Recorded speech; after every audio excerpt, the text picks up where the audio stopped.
Hello mga kapangs! Magandang buhay!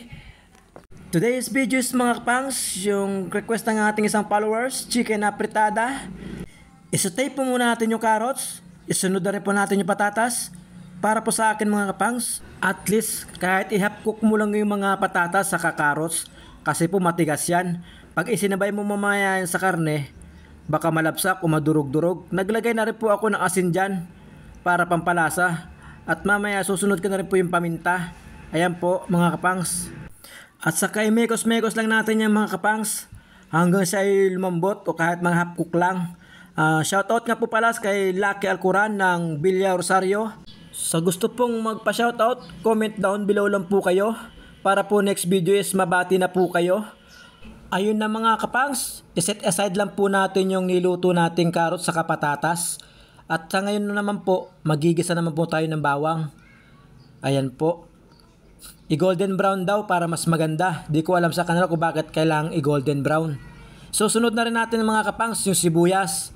Ayan mga kapangs. Kung ako yung magsusuti niyan, dapat matagal-tagal. O tagalan nyo at least 15 to 20 minutes. Kasi dun daw lumalabas yung lasa ng isang bawang at sibuyas. Para daw mas kumapit sa karne. Ayan po, nagdagdag na rin po ako ng luya kasi chicken medyo malangsa daw kasi yung manok. Kaya yung iba naglalagay ng luya. So, hindi ko man po kayo maisa-isa yung mga request yung mga kapangsa.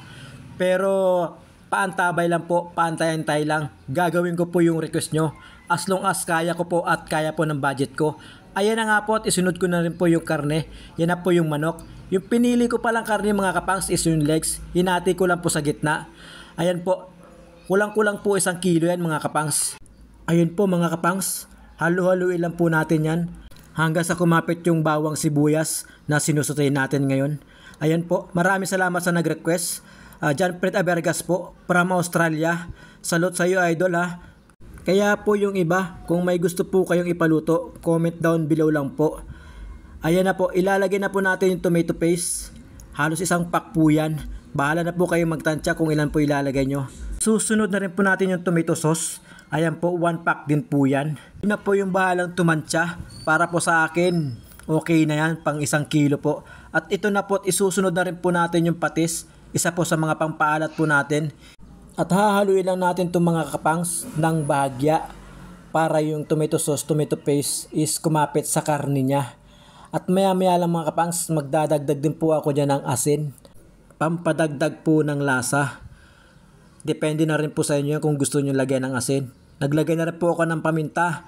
Saka po tubig, yung pinaglagyan ng tomato sauce, tomato paste, pinagsama ko po.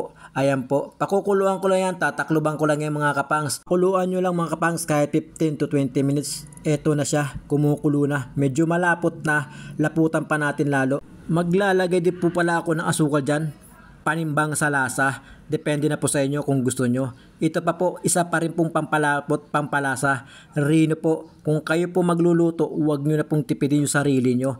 Kayo din naman po yung kakain yan. Ayan po, sinunod ko na po yung green peas. Ayun mga kapangs, haluin lang po natin ulit ng bahagya. At maya maya po, tatakpan lang po ulit natin. At least hindi na ganun katagal. Siguro mga 5 minutes na lang. Kung nagustuhan mo itong video na itong mga kapangs, pakishare naman po. At uulitin ko po, kung may gusto po kayong ipaluto, i-comment down below nyo na po. Ayan po, tinakpan ko na po. Eto na po yung kasunod, kumukulo na. Sobrang lapot na po niyan. Isusunod na po natin yung mga gulay, mga kapangs. Ayan po. At least, hindi pa siya matigas, na half cook na siya. Kaya konting luto na lang. Pwede na yan, konting kulo na lang. Kanin na lang kulang mga kapangs. Sigurado, extra rice na naman ako nito. Yun lamang po at maraming salamat po sa inyo. Mag-iingat po tayo palagi. Have a nice day po. God bless.